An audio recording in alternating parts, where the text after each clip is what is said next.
Hey guys, what's going on? It's Salvage here, and today we're going to be talking about the episodes and explaining the episodes and showing all the episodes that have been revealed already and actually describing what they are. Now, they have already been shown and revealed from episode 1. If you bought the season pass, if you bought episode 1, I'm pretty sure you could see all the episodes, but a lot of people haven't actually made videos about them or describing them. Now, there could be possible spoilers, and there will be spoilers for this video, so you have been warned. If you've not played Batman Season 1, Episode 1 of Batman Telltale series, then click away now unless you just don't care about spoilers and you're just going to wait until the season pass actually officially comes out so you can just play all of them. That's fine, you know. But here we go, we're going to be talking about Episode 2 first. Episode 2, Children of Arkham. An old friend becomes a new adversary as Bruce learns more about the Wayne family legacy, and Batman escalates the fight against crime and corruption throughout Gotham. Now this sounds interesting. Now we all know that Oswald Cobblepot, or Oz, or Penguin, you know, is going to be the main villain for this episode. And also, Carmine Falcone kind of set off the chain thing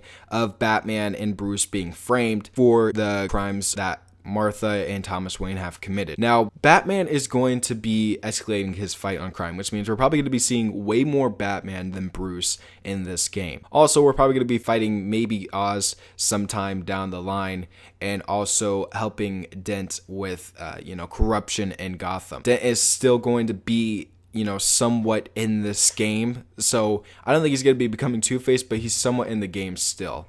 And it's very, very cool that, they're already giving us this, because now we get to see that we're probably going to be getting a flashback from the picture where Bruce looks very terrified. That's probably Thomas right there. I don't know where Martha is. I guess Martha's not. I guess she's probably behind or more to the right of Bruce. But, this whole thing just sounds so good. Old friend, which is Oz, becomes a new adversary, which is villain, if you guys don't know that. So Bruce is going to be fighting against Cobblepot to be, basically protecting Gotham.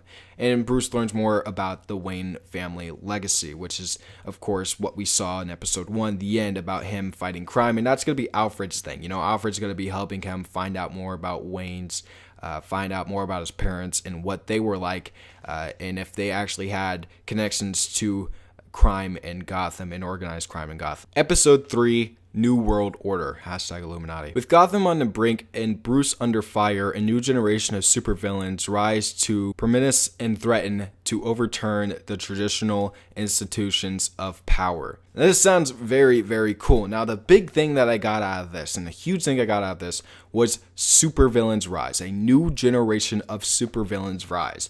There could be two things, and this is a big spoiler, there could be two things that this mean. One, it's just Penguin who rises to power and becomes one of the most powerful people in Gotham. Or it could be Two-Face becoming, Harvey Dent becoming Two-Face. Actually, okay, that's three things, okay? There's gotta be three things. Or there could be actual new villains coming into this game, like Poison Ivy or Joker, which you guys have seen from my other episode that I showed. I think yesterday. It was the Batman Telltale new villains coming. Now, this is something very, very cool. Bruce is still under fire, which means people still don't trust Bruce after episode 2. So that means he's going to be going through a lot of shit, and that's not good. There's more people threatening Gotham and trying to, install power into the underground world. And this is awesome. This is so cool. We're probably going to be seeing more, I guess you could say, mob boss characters coming in. I think Falcone, there's Maroni maybe, against Oz, which is really, really cool. Supervillains, I don't consider Penguin, I don't consider Falcone, I don't consider Maroni all supervillains. I consider them mobsters or, criminals. I don't consider them supervillains like Poison Ivy or, Joker. I don't consider them supervillains. I consider, them mobsters. So maybe there could be a supervillain that comes into this game and, works with Oz to take out Batman. That would be really, really cool. I would love to see that, and it could be something new and fresh for the game. Episode 4, Guardian of Gotham. Bruce and Batman must forge new alliances and fight old rivals to protect his innocence and keep Gotham from descending into chaos. Okay, first off, we're going to be talking about the picture. If Bruce Wayne gets arrested, we all know what, it's not because, people found out that he's Batman. It's because, of course, people are going to be talking about the Waynes and how Bruce Wayne is corrupt and Thomas and Martha are corrupt. We're going to be seeing that. But at the same time, Bruce and Batman must forge alliances. So we're going to be seeing probably a good balance of Bruce and Batman in this episode. And we're probably going to be getting new alliances with not only Jim Gordon, but possibly, villains or even heroes like, Catwoman, of course, will be a big one. There could be different people that come into this game that we haven't seen yet because, the game's not, we don't even have episode 2 yet. But, there could be more people coming in to this game to help you fight against crime in Gotham.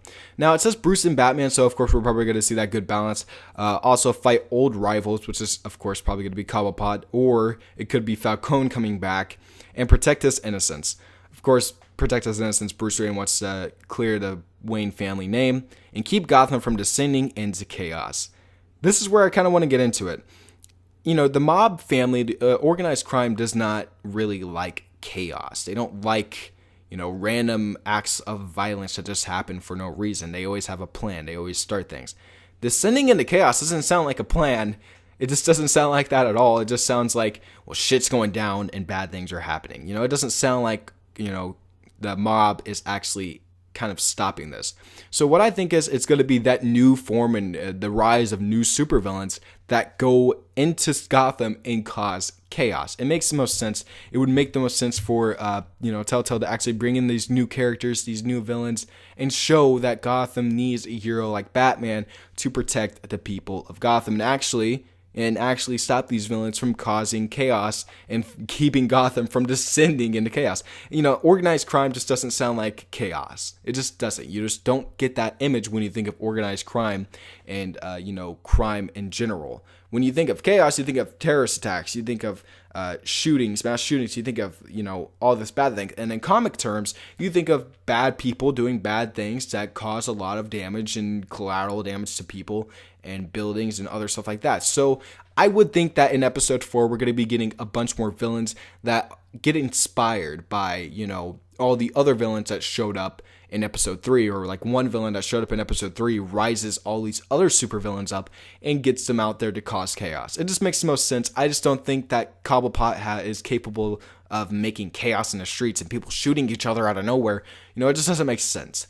So I would expect supervillains to be in episode 4. I don't think it will be the usual mobster thing. I think we're going to be getting the Batman story, like in the comics, like in the New 52, like in pre-New 52. We're going to be getting supervillains. Episode 5, City of Light. Battle for control of Gotham intensifies, reaching a fevered pitch as Bruce discovers a renewed sense of purpose and Batman finds himself pushed to the limits in a desperate effort to restore order. Now, there's a few things that go in here, and this is a big spoiler. One, Bruce Wayne finds out that his parents are not connected to organized crime in Gotham when he was just a little boy, probably before he was even born. So that's really cool. We're going to be seeing that Bruce Wayne knows that his parents aren't criminals. It just makes sense. Another thing is Batman finds himself pushed to the limits in a desperate effort to restore order. That makes a lot of sense. It's Batman. Batman's probably going to be in this a lot. It's the season finale. Everybody loves the season finale for Telltale games because they are one of the best. Walking Dead, Wolf Among Us. I love the Wolf Among Us ending. I just finished it for my twice already, and it's so good. The Walking Dead season 2. Borderlands was really good. Season finale. I watched that on YouTube. It was so good. So Batman would be incredible. They already have it finished. It's going to be good. It's going to be great. Now, the big thing that I look at here is, Bruce discovers a renewed sense of purpose. It's not Bruce, it's more of a Batman thing. It's more of Batman discovers a renewed sense of purpose because he probably had something bad happen to him in episode 4, which made him feel down, not like Batman. Something bad happened where he's like, I don't feel like I want to be Batman anymore. I don't feel like I want to be this character anymore. So, probably he was like, I don't want to be Batman anymore. But now he found a renewed sense of purpose in episode 5, where he goes out and pushes himself to the limits in a desperate attempt to restore order in Gotham. I already said that, but you know what I mean. It just seems like it's going to be so good. I don't really have much speculation because there's not much to go off of besides Batman standing over a burning Gotham. That looks really cool. But the one thing I want to see here is, one half of the screen is burnt off. And I don't want to speculate too far. I don't want to be like that guy that's just, look at the triangle right there, Illuminati. I don't want to be that guy. But what I do want to see right now, and what I do see, is half of the screen burnt off up top. You don't see that for any of the other episodes, really. You don't see half of the screen faded out. You just see the full screen, and then the text, and then Batman or someone else. I think I think Harvey will become Two-Face in this episode. I think at the end of the episode or somewhere around the beginning of the episode, Harvey will become Two-Face and turn on Batman and turn on Batman and Jim to become Two-Face and become a criminal. It just makes the most sense because, I mean, half the screen's burn off. It's teasing us. It's throwing it in our face. Harvey Dent will become Two-Face. So tell me guys in the comments below. Don't forget to like, comment, and subscribe. You guys are the best audience on YouTube. I really do love your support. Thank you guys for watching, and I will see you guys in my next video. Peace out.